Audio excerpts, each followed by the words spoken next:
Bonjour. Alors,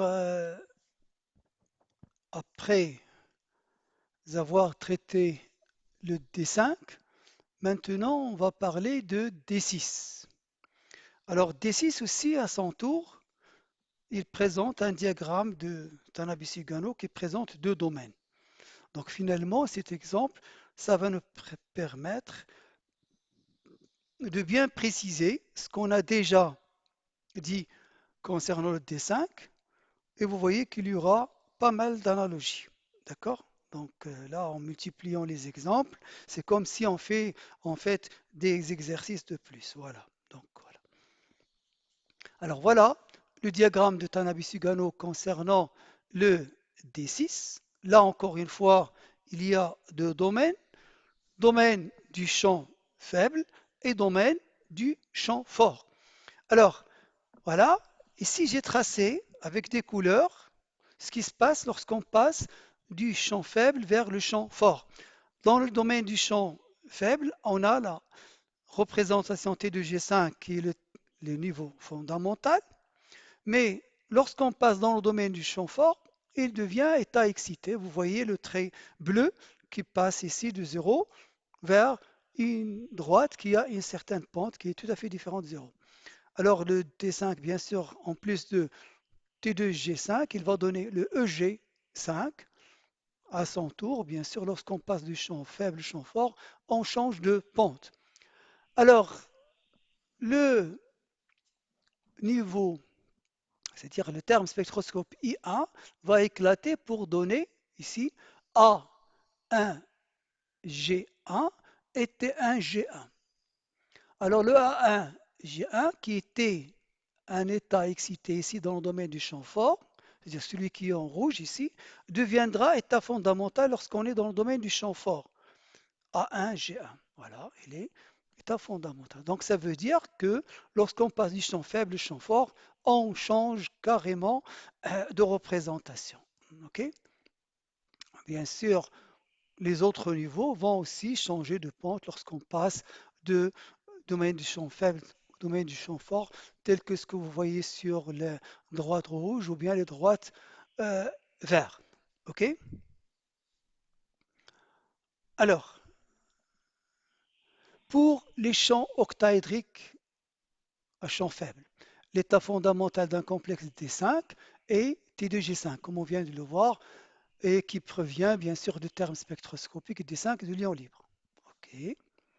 Alors, parmi les termes excités, à la limite du champ faible, on trouve la représentation A1G1 venant du niveau I, de l'ion libre, dont l'énergie diminue très vite lorsque delta augmente et qui remplace éventuellement T2J5 comme terme fondamental lorsque delta est supérieur ou égal à delta sur B est supérieur ou égal à 20. C'est-à-dire lorsqu'on est dans le domaine du champ fort.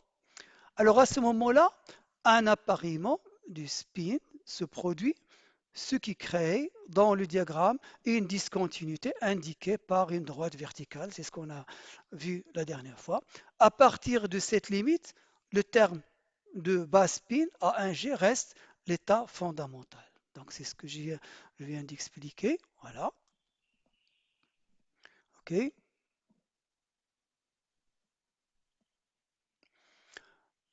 Alors on peut interpréter le spectre de n'importe quel complexe octaédrique D6 à l'aide du diagramme de Tanabe-Sugano ci-dessus, c'est-à-dire ce qu'on vient de représenter.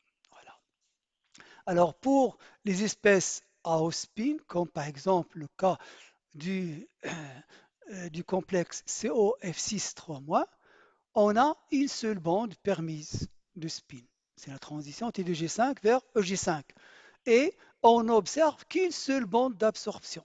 Alors de fait, la couleur bleue de ce complexe provient de la transition située aux alentours de 13 100 cm-1. Donc on est dans le domaine du champ faible maintenant.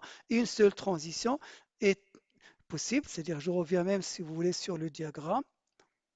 Comme ça, vous allez comprendre Et vous, bien sûr, vous pouvez voir ça sur les diagrammes que je vous ai distribués. Voilà. Alors, dans le domaine du champ faible, la seule transition qui va être permise de spin, c'est T2G5 vers EG5, c'est-à-dire du bleu, ici en bas, c'est-à-dire le qui correspond à 0, vers le niveau EG5, une seule bande d'absorption. D'accord? Alors que dans le domaine du champ fort, du champ fort, on verra qu'il y aura d'autres possibilités, d'accord, qu'on va étudier par la suite. D'accord? Donc, je reviens au cours. Voilà.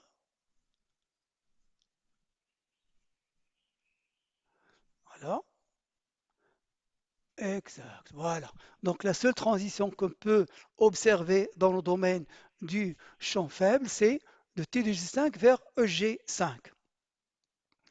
Alors, pour les complexes bas spin, c'est-à-dire lorsqu'on est dans l'autre domaine, le domaine du champ fort, il y a deux transitions permises par le spin à des énergies relativement peu élevées, à savoir la transition de A1G1 vers T1G1 et A1G1 vers T2G1.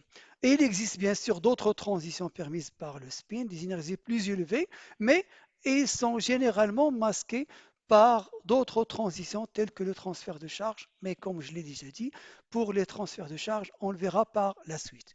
Alors, en d'autres termes, pour le cas de D6, dans le domaine du champ faible, il y a une seule transition, T2G5 vers EG5, et dans le domaine du champ fort, il y aura plus de transitions. On peut avoir au minimum deux, sachant que les autres transitions existent, mais on ne peut pas les observer parce qu'ils sont masqués par d'autres transitions. Voilà.